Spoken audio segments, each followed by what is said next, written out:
had a flair for the dramatic and used it quite effectively for marketing. For example, he sent a cask of whiskey to Buckingham Palace for the Prince of Wales' 21st birthday.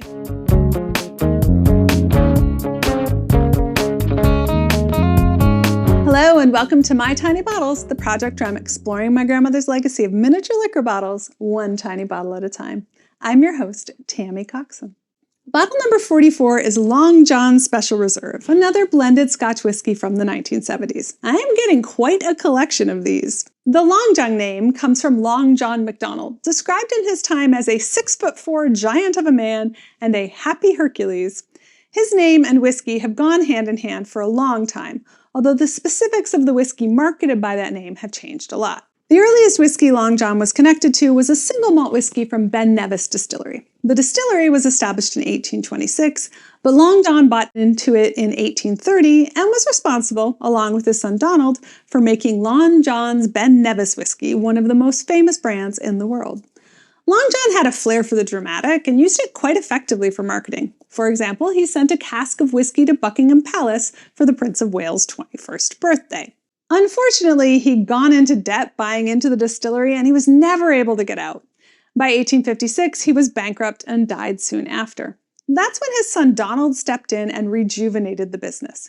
He rebranded it as Long John's Dew of Ben Nevis, and by 1878 had built a new distillery next to the old one to keep up with demand. At a time when blended whiskeys were becoming more popular, they proudly trumpeted their single malt status, a fine Highland whiskey in its pure natural state and not blended with grain spirit. For a time, it was the best-known single malt in the world. Donald shared his father's flair for marketing. My favorite is an ad that was inspired by a British Medical Association report on alcohol-related diseases. In it, he warned of deadly teetotalism, compared the lifespans of temperate and temperance men, came out on the side of moderate drinking, and recommended you buy bad whiskey for Christmas for the people you didn't like, and Ben Nevis for the people who you did. Donald died in 1911, and while he left his sons a thriving business, they were not excited about trying to sell a single malt in an increasingly blend-driven world. They sold the trademark to Chaplin & Co., whereupon it became just another one of those blends, and one that did not even necessarily include whiskey from Ben Nevis. Chaplin didn't do much with it, but in 1936 it was picked up by Seager Evans, a gin distiller eager to launch a Scotch brand. Seager Evans was in turn acquired by a US-based Schenley Industries in 1956.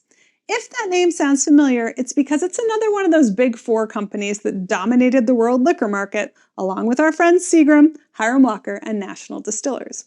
Schenley sold Seager Evans to a brewery company called Whitbread in 1975, and they ended up purchasing the old Ben Nevis distillery in 1981. So that's a nice little bit of bringing things full circle. There were a few more ownership changes after that, and today the Ben Nevis distillery is owned by Japanese whiskey maker Nikka, and the Long John brand is owned by Pernod Ricard. So what does all this mean for my bottle? It's definitely pre-1980, given the old UK-style use of 70 proof to mean 40% ABV. It looks just like other Long John bottles identified as 1970s on whiskey auction sites, so that's where I'm dating it.